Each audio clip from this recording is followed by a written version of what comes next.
Have you ever been called too much for feeling deeply, or too smart for seeing through people's masks? Carl Jung once said, "The privilege of a lifetime is to become who you truly are." Today, I invite you to explore why emotionally intelligent women, like you or someone you know, are not just misunderstood, but feared, and perhaps, in understanding that fear, you'll finally reclaim the power that was never meant to be hidden. The archetype of the emotionally intelligent woman challenges collective psychological norms. In the work of Carl Jung, the psyche is not a blank slate. It is a living, layered structure shaped by millennia of human experience, what he called the collective unconscious. In that deep layer of the mind reside archetypes, ancient, universal images and patterns that shape the way we experience ourselves and others. Among these archetypes, Jung identified powerful figures like the mother, the hero, the shadow, the anima and animus, and perhaps most importantly for our discussion today, the wise woman. The emotionally intelligent woman, though a modern label, embodies this wise woman archetype in a way that disrupts collective expectations.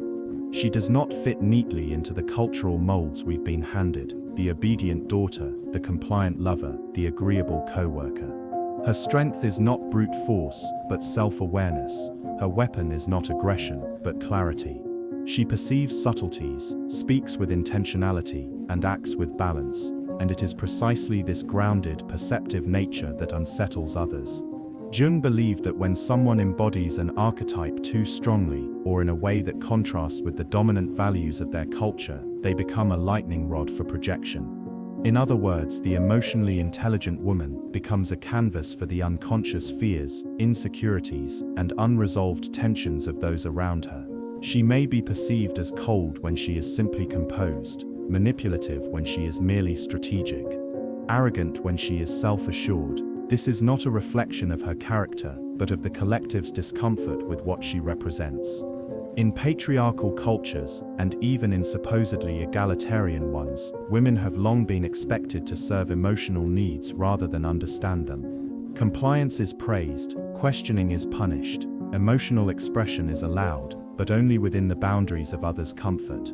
But the emotionally intelligent woman refuses to perform. She knows herself too well to fake submission, and she sees too clearly to pretend not to. That level of inner freedom is often perceived as defiance.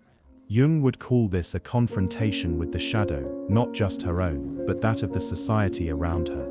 The shadow is the part of the unconscious that holds what we repress, deny, or fear about ourselves. When someone else, like an emotionally intelligent woman, lives in alignment with the very qualities we've buried in ourselves, clarity, assertiveness, calm power, it provokes discomfort. We project our own hidden material onto her, judging or resisting her not for who she is, but for what she reflects back to us. This reflection disrupts what Jung called the persona, the social mask we all wear to function in society. The emotionally intelligent woman often has no need for a mask. She has done the work of integration. She may have faced abandonment, rejection, ridicule, and instead of collapsing, she has become inwardly resilient. She does not posture, she does not flatter, she simply is. And this authenticity shatters illusions. Now imagine her in the workplace, or in a relationship, or at a dinner table. She sees the dynamics others avoid. She names emotions that others repress. She holds boundaries with grace. She offers empathy without enabling. She leads without controlling. These are rare and hard-won capacities, but rather than being recognized as evolved, they are often treated as alien.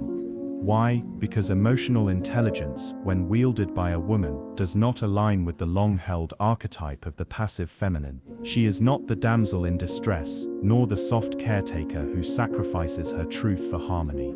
She is the new iteration of an old image, the Sophia, the divine feminine wisdom figure, reborn in a world still haunted by the fear of her power. Jung argued that every individual must confront the unconscious in order to become whole, a process he called individuation. The emotionally intelligent woman has often undergone this journey alone. She may have journaled while others partied. She may have gone to therapy while others blamed. She may have studied the inner world while others chased external validation. Her power comes from self-knowledge, not performance. and this quiet authority is precisely what makes her archetypally threatening. The collective psyche is slow to change. Archetypes evolve, but they do so over generations, not years. So today, in 2025, we still carry the echoes of centuries past, when powerful women were burned, silenced, or labeled mad. Though the tools of suppression have changed, the psychology behind them has not. Now, instead of calling her a witch, we call her too intense. Instead of banishing her, we gaslight her. But make no mistake, the fear remains. To study psychology, real, deep psychology, is to understand that we are not just reacting to people in the present. We are responding to archetypal forces that predate us. The emotionally intelligent woman stands at the crossroads of history and evolution. She is not just a person, she is a symbol, a force, a challenger of unconscious norms. Carl Jung believed that the greatest potential for transformation comes when we are willing to integrate what we fear. So the emotionally intelligent woman is not a problem to be solved, she is an invitation. An invitation for the world, and each of us individually, to become more conscious, more mature, more whole. And that perhaps is the real reason she is feared. Not because of what she does, but because of what she awakens in us all. High emotional intelligence in women is often misinterpreted as manipulation or threat. In the field of analytical psychology, Carl Jung often reminded us that we do not see the world as it is, we see it as we are. This insight is never more relevant than when examining how society views emotionally intelligent women. When a woman possesses high emotional intelligence, an acute awareness of her own emotions and those of others, the ability to manage emotional complexity with grace, and the quiet strength to respond rather than react, it should be celebrated. Yet too often, it is not. Instead, her emotional insight is misread. Her calm clarity mistaken for coldness. Her intuition mistaken for manipulation. Her emotional strength mistaken for threat.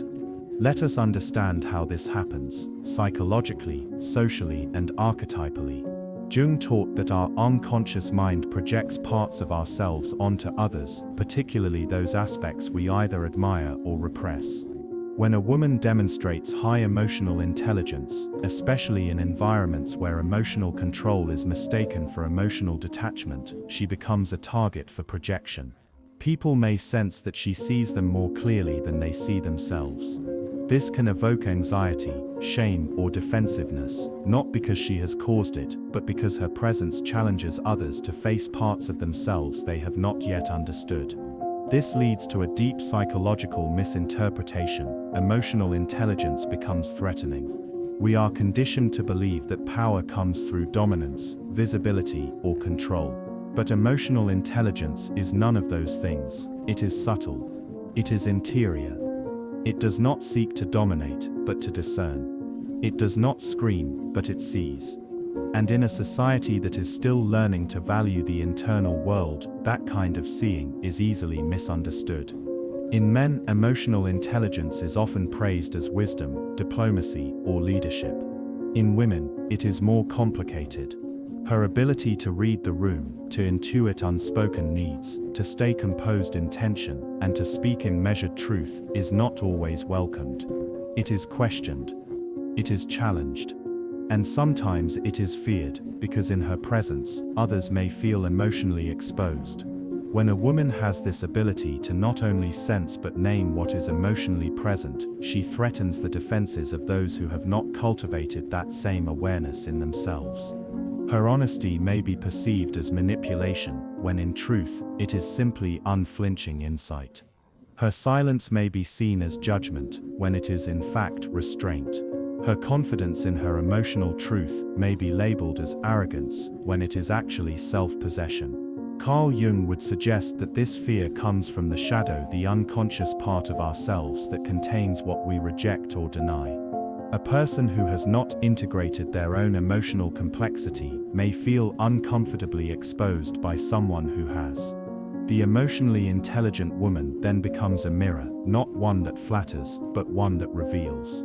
And few are prepared for that kind of reflection. This is especially evident in relationships, where high EQ women are often told they are too intense, too sensitive, or too analytical. In truth, they are none of these things. They are simply aware. They are not content to exist on the surface of emotional experience.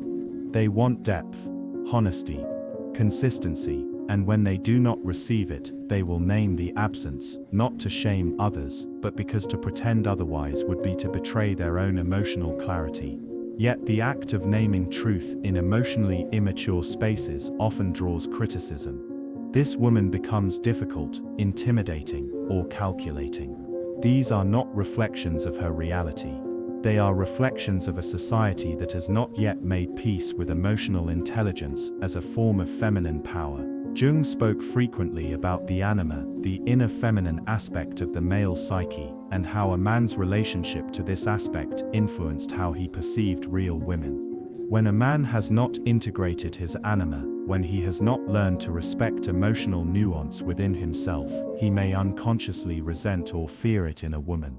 He may feel threatened by her capacity to engage emotionally in ways that he cannot.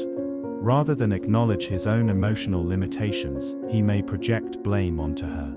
This projection often takes the form of distrust, believing she is being manipulative or calculating, when she is simply navigating emotional space with a fluency he has not yet developed. This dynamic is not limited to men. Women too can internalize these projections. Many have been taught that emotional intelligence is only valuable when it serves others quietly, when it softens, soothes, or sacrifices. A woman who uses her emotional insight not to comfort, but to lead, to protect herself, or to hold others accountable, may be seen as breaking an unspoken social contract. In doing so, she disrupts not only interpersonal expectations, but internalized gender roles, which can feel deeply unsettling to others. Emotionally intelligent women are not manipulating. They are navigating. They are attuned to undercurrents others miss. They are aware of tone, timing, and context. They listen not only to words, but to what is not said. This is not deceit, it is mastery. And yet mastery in women, particularly in emotional realms, is often recoded as threat. Carl Jung would say that anything truly powerful, truly transformative, will first be resisted by the psyche. So the emotionally intelligent woman becomes a symbol of evolution, unwanted, misunderstood, even feared. But necessary. Because her very presence invites a deeper psychological question: why do we fear emotional maturity in women? And what does that fear reveal about the parts of ourselves we have not yet claimed?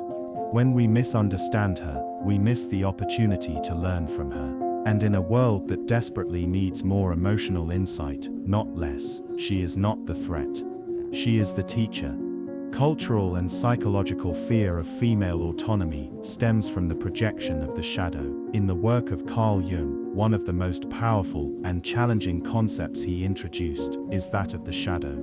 It is the part of the unconscious where we store all that we reject, deny, or find too difficult to accept about ourselves. It holds the impulses we disown, the truths we suppress, and the emotions we fear.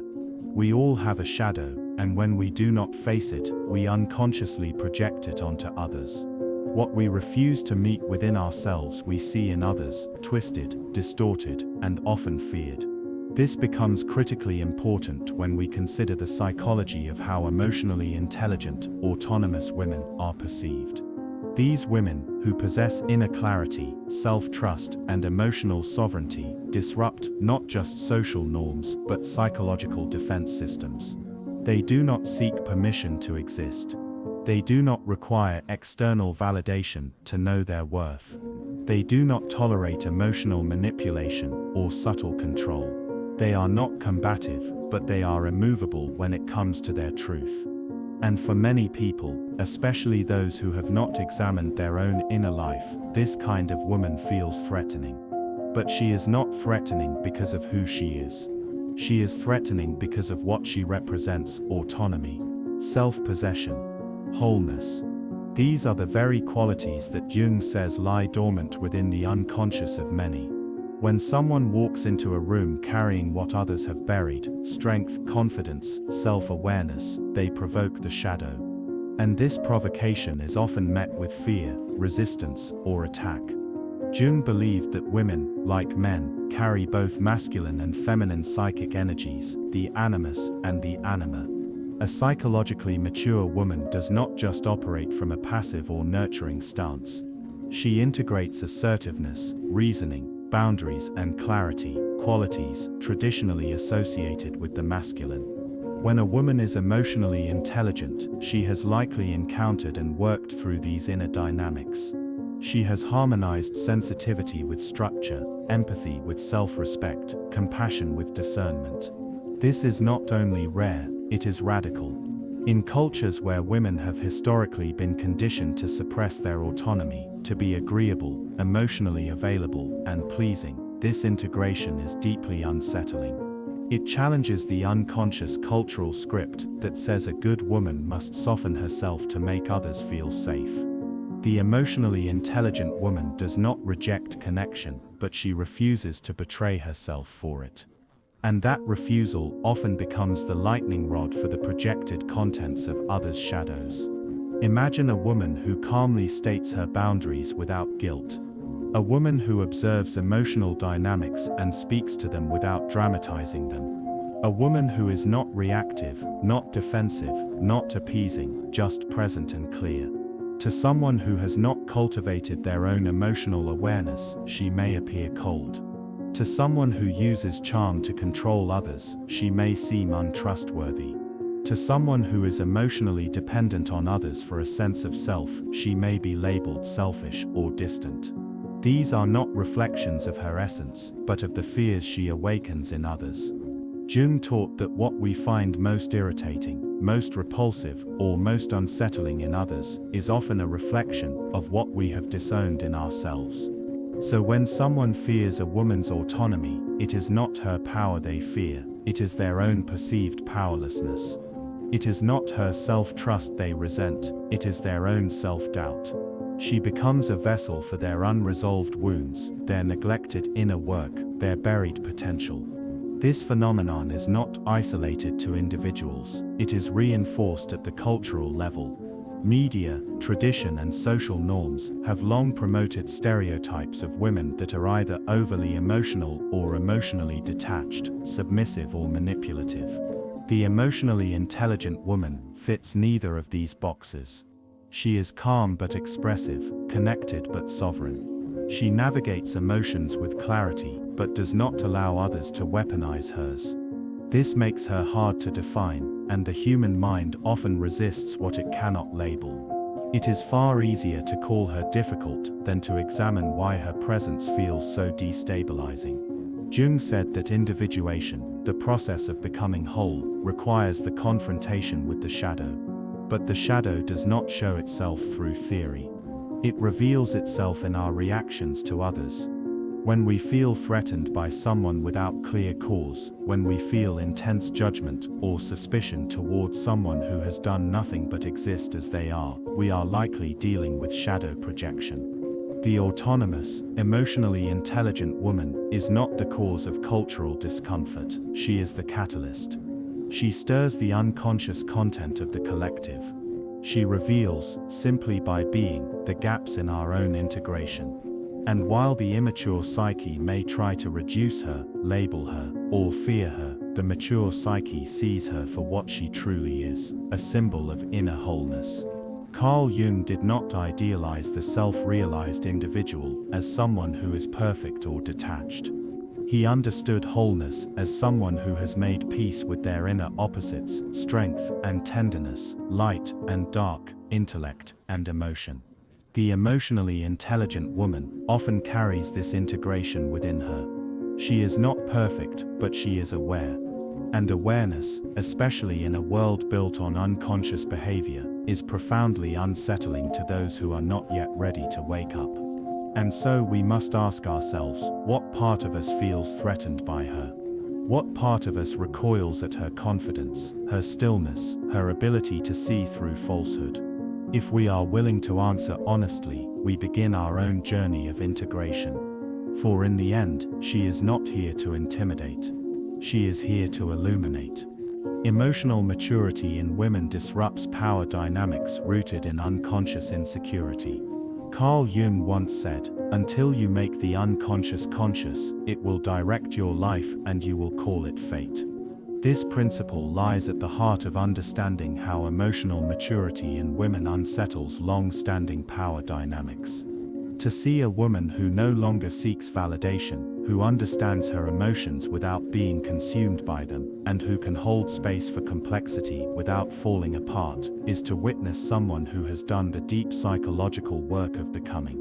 And that kind of woman, mature, composed, awake, can destabilize environments built on unconscious power plays. Emotional maturity is not loud, it does not need to dominate, nor does it need to prove. It is a quiet strength, a calm rootedness, a reflective clarity. The emotionally mature woman does not use her emotions to control, nor does she allow them to be controlled by others. She feels deeply, but she is not governed by impulse. She sees nuance where others demand simplicity. This psychological integration is not only rare, it is powerful. But in spaces where power has traditionally been exercised through control, intimidation, or emotional volatility, such maturity does not blend in. It disrupts. Jung spoke often about the psyche's need for balance between conscious and unconscious forces. When that balance is off, when insecurity, shame, or fear dominate the unconscious, they tend to manifest externally as power-seeking behavior. Many individuals use authority, dominance, or emotional manipulation, not because they are strong, but because they are unintegrated. Insecure psyches project their wounds outward, attempting to regulate inner chaos by controlling others. But the emotionally mature woman cannot be controlled, not because she resists, but because she sees.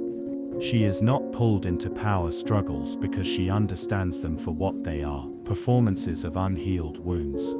Her very presence makes these dynamics visible. She doesn't need to call them out loudly. Her calm refusal to participate is often enough to expose them. She doesn't argue for her worth, she lives from it.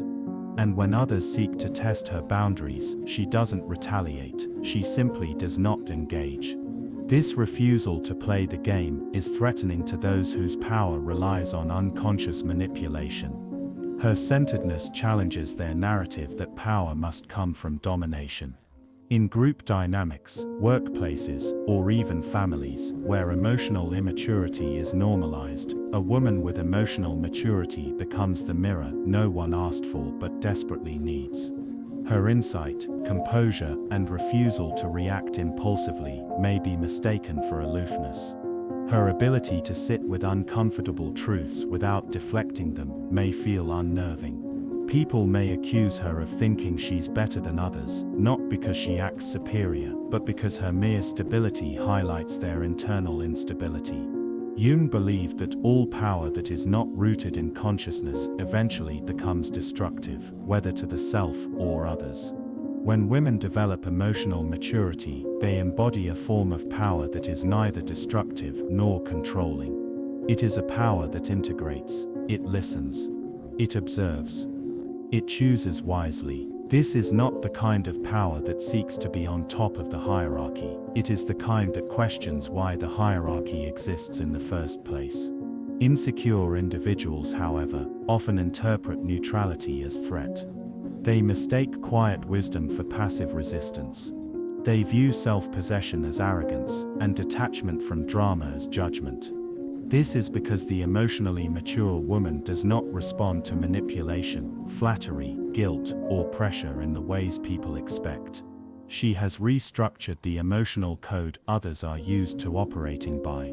In doing so, she disempowers those who rely on confusion to maintain control. Imagine a setting where leadership is earned through loud voices, emotional reactivity, or fear-based authority. Now place a woman within that setting who listens more than she speaks, who chooses her words with care, who doesn't fold under pressure, and who doesn't gossip or feed into chaos. She becomes an anomaly. Others don't know how to read her. They may mistrust her silence, fear her presence, or question her motives. Why? Because she cannot be manipulated into conforming to the dysfunctional rhythm of the group. Her inner order makes visible the outer disorder, and that is deeply unsettling. Jung taught that one of the greatest challenges in the individuation process is bearing the loneliness that comes with awakening. Emotionally mature women often face this reality. Their emotional clarity, while deeply grounding, can make them seem other in communities that prize conformity. But this solitude is not a sign of their failure to belong, it is a testament to their refusal to abandon themselves to fit in. They walk through rooms where others perform, and instead of joining the act, they remain in their truth. And that is perhaps the deepest disruption of all. In a world where power often masquerades as control, the emotionally mature woman offers a new model. She is not against power, but she redefines it. Power, to her, is the ability to remain whole in a world that rewards fragmentation. It is the capacity to love without losing self. It is the courage to see clearly without becoming cynical. And it is the grace to walk away when the cost of staying is self-betrayal. Carl Jung would say that this kind of power, the integrated power, is the only kind that leads to wholeness. And wholeness, ultimately, is what every human soul seeks, whether it knows it or not. So when a woman walks into a room embodying emotional maturity, she becomes a quiet revolution. Not because she demands it, but because she is it. She does not seek to lead by force, but by example. And her example is a call to consciousness, for herself, and for everyone she encounters. So what are we truly witnessing when an emotionally intelligent woman walks into the room and unsettles it, not with noise but with presence? We are witnessing the emergence of an archetype that dares to challenge centuries of unconscious conditioning. A woman who has walked through her own darkness, who has met the rejected parts of herself and made them whole. A woman who no longer performs emotion to be palatable, but instead lives in alignment with emotional truth. And that truth is often too much for those who have yet to meet their own. As Carl Jung taught, what we do not face within, we project without. And so the emotionally intelligent woman becomes the canvas for society's unprocessed fears. Fears of autonomy, fears of being truly seen, fears of power that does not ask for permission. Her presence stirs the shadow not because she is dangerous, but because she is whole. And wholeness, in an unexamined world, looks like rebellion. Her self-awareness destabilizes dysfunctional norms. Her emotional maturity exposes the immaturity of inherited role. Her refusal to participate in power games dismantles structures built on fear. She does not need to dominate, because she is not trying to prove anything. She has already become. And in her becoming, she invites us, each of us, to do the same. Not to fear her but to see her. Not to shrink from her light, but to rise into our own. Not to project our shadow onto her, but to reclaim it within ourselves. Because what we fear in her is often what we have not yet cultivated in ourselves: insight, integrity, sovereignty, and emotional truth. So the next time you meet a woman who sees clearly, who speaks calmly, who does not beg for approval but stands grounded in her own being, ask not what is wrong with her. Ask what she is awakening in you. For as Jung would remind us, wholeness is not achieved by ignoring the uncomfortable, but by integrating it. And perhaps, just perhaps, emotionally intelligent women are not here to be feared at all. They are here to teach us how to finally grow up.